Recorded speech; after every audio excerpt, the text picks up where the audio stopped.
When their own nagsalita narrative po ang keeps ating mahal falling na apart, Secretary John even Vic, memes na are more ang nagplano credible po than our rito, leaders. O yung pagkaintindi namin, ang nagplano ay kayo. Like to Secretary answer that, Anyo, Secretary Gibo Chodoro, at ang pinangalan, ang Chief PNP, General Marbil. Parang apat yung pinangalanan sa isang interview ng ating Secretary ng DILG. Can I answer that, ma'am? Yes, please, your record. The question was, who planned this?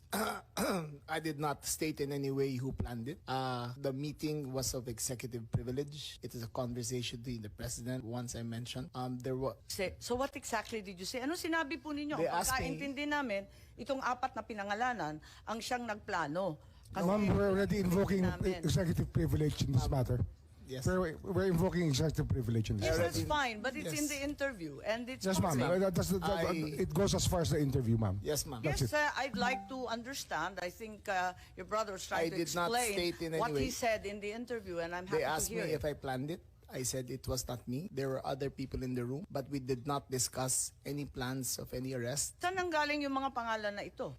Ma'am, that again is executive privilege. Ma'am, let Pero me explain, ma'am. Let me nandun explain sa first, ma'am. interview po eh. Yes, yes, Ang ma'am. liwanag Let eh. me explain first, ma'am. We were discussing rumors of an impending arrival based Parang on. hindi yung ganun ang dating sa amin eh. Ang pagkaintindi that is namin, the apat whole ang truth, nagplano. ma'am. That is we were discussing rumors.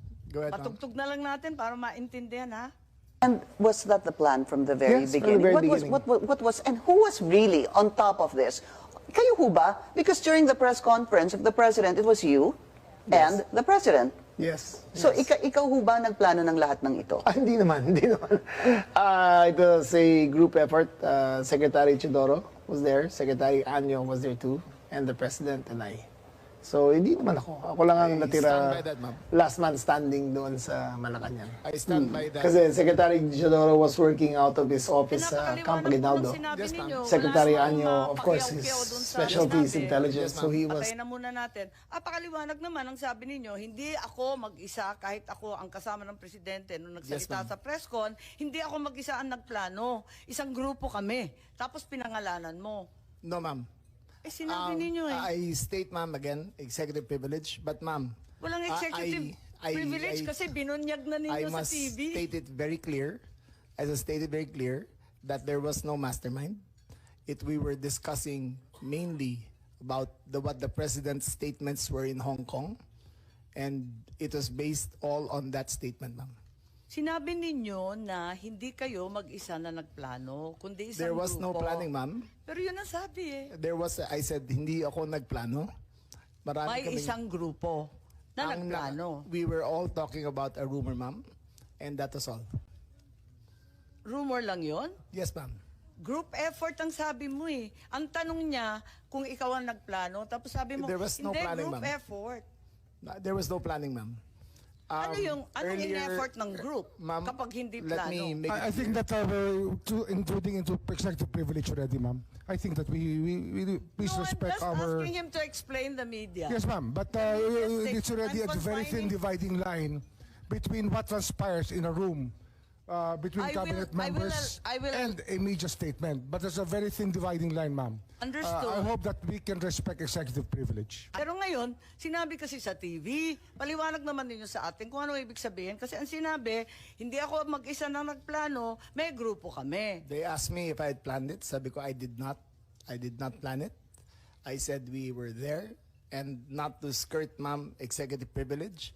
It was mainly because of the statements of the former president in Hong Kong that he said, in his words, ma'am, in Hong Kong, that, I think you have a clip, he said that, ang reading ko ay may ICC warrant of arrest na. That was the best of my recollection, ma'am. So anong pinag-group effortan?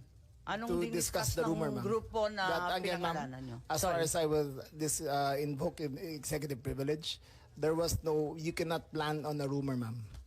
Kaya nagtataka So, ako, again, bakit ma'am, group effort? Chismis lang naman yun. Chismis nga.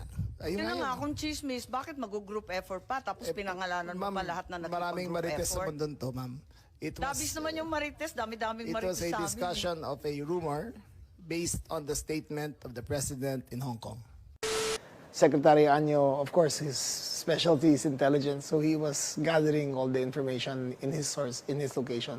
So ako lang ang nasa Malacanang. So he served this role, and the information that he gathered and shared was very reliable. And Such as, or is there anything you can share? the conversations on whether or not they would go home. Ibig sabihin, yung mga lawyers po sinasabi kay dating Pangulong Duterte. Parang gano'n ang lumalabas sa mga sources. Sources from Secretary Anyo? Sources ni Secretary Anyo. Opo.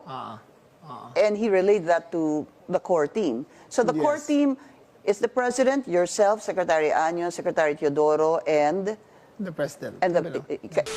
It was a discussion of a rumor based on the statement of the President in Hong Kong.